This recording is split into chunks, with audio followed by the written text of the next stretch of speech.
નમસ્કાર, આપ જોઈ રહ્યા છો નેશન પ્લસ ન્યૂઝ. હું છું આપની સાથે હેતલ વગર. વડોદરા મહાનગરપાલિકાના વ્હીકલ પુલના ડ્રાઈવરોને કાયમી કરવા માટે આગામી સમયમાં લડતને લઈને બેઠક યોજાઈ હતી.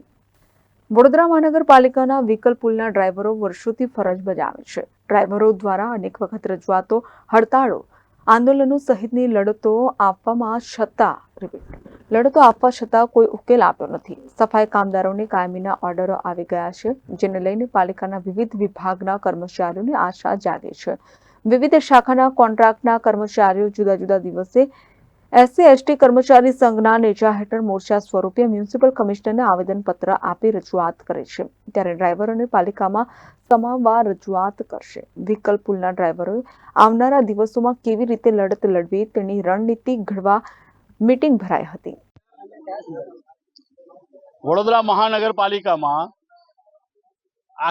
વડોદરા મહાનગરપાલિકામાં જે ડિપાર્ટમેન્ટની અંદર કોન્ટ્રાક્ટથી કામ લેવામાં આવે છે એવા તમામ ડિપાર્ટમેન્ટની મિટિંગો અત્યારે અમારી યુનિયન થકી ચાલી રહી છે. આગામી દિવસની અંદર આ તમામ કોન્ટ્રાક્ટના કર્મચારીઓ અલગ અલગ કમિશનરશ્રીને રજૂઆત કરશે અને એક દિવસ એવો આવશે કે એ દિવસે સામૂહિક રીતે આખા વડોદરા મહાનગરપાલિકાના તમામ કોન્ટ્રાક્ટના કર્મચારીઓ ત્યાં ભેગા થઈ અને નક્કી કરીશું કે હવે પછી લડત કેવી રીતે લડવી છે. વડોદરા શહેરની અંદર છેલ્લા લગભગ 15-17 વર્ષથી આ કોન્ટ્રાક્ટના કર્મચારીઓ લઈ અને આ કર્મચારીઓનું શોષણ થઈ રહ્યું છે. આ પહેલી વખત એવું બન્યું છે કે વડોદરા મહાનગરપાલિકાના ઇતિહાસમાં દરેક ડિપાર્ટમેન્ટના કર્મચારીઓ કોન્ટ્રાક્ટના ભેગા થઈ અને આ લડત સ્વયંભૂ ઉઠાવી રહ્યા છે. આ કર્મચારીઓ એ હદ સુધી પરેશાન થઈ ગયા છે કે વડોદરા શહેરની અંદર જીવવું મુશ્કેલ થઈ ગયું છે.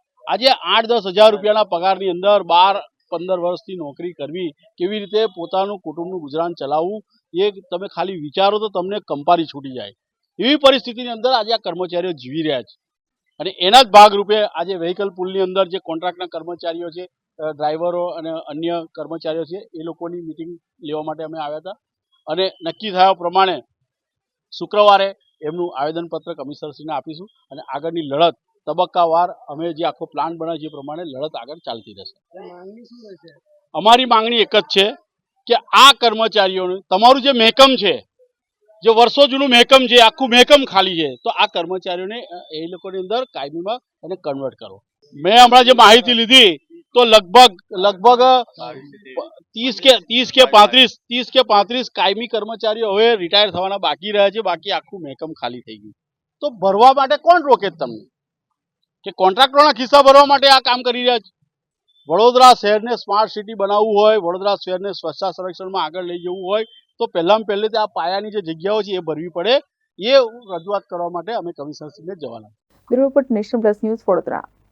સમાચારોના સતત અપડેટ મેળવવા માટે અમારી નેશન પ્લસ ન્યૂઝની યુટ્યુબ ચેનલને સબસ્ક્રાઇબ કરો, બેલ આઇકન દબાવો અને જોડાયેલા રહો ફેસબુક, ઇન્સ્ટાગ્રામ અને ટ્વિટર પર.